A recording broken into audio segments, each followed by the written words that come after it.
US Secretary of State Antony Blinken made an unannounced visit to the occupied West Bank on Sunday, where Palestinian President Mahmoud Abbas called for an immediate Israeli ceasefire.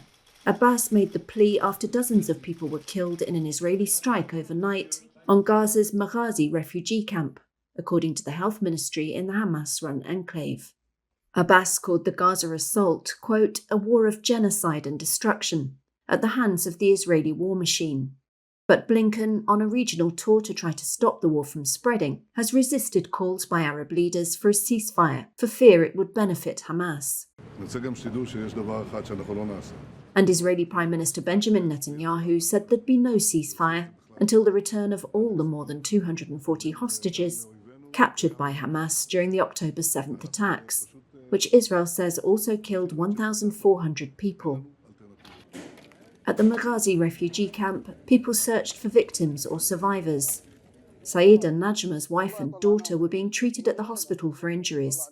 All night I've been pulling out bodies, martyred children. We pulled them from 3 locations. All of a sudden, life has been turned upside down. We don't know what to do. We are pulling people out with our own 2 hands, as you see.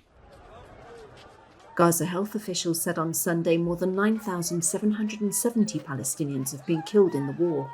The Palestinian Red Crescent humanitarian group said there was also intense bombardment, artillery explosions and airstrikes around the Al-Quds hospital in Gaza City.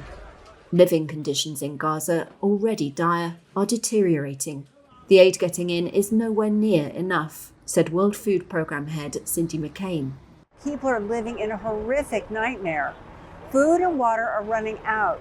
A steady flow of aid is needed to meet the desperate needs now.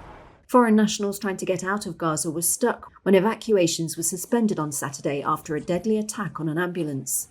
A White House official said more than 300 Americans and their family members have left Gaza, but others remain in the besieged enclave.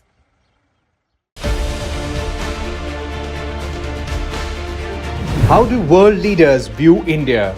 I've long believed that the relationship between the United States and India is will be one of the defining relationships of the 21st century. The bright spot of the global economy. The growth rate for India, which is 6.8 in 2022. Let's not forget, this is one of the bright spots in the global economy right now, such a high growth rate. The potential of India is enormous, and you have now a reformer, a radical reformer, who has the ability to transform it. On the verge of a big transformation. इस अमृत काल में हमारे संकल्पों की सिद्धि हमें आजादी के 100 वर्ष तक ले जाएगी. A magnet for investment. I'm actually incredibly excited about the future of India. I think India has more promise than any large country in the world. The world is bullish on India. Moneycontrol is bullish on India. Join the campaign.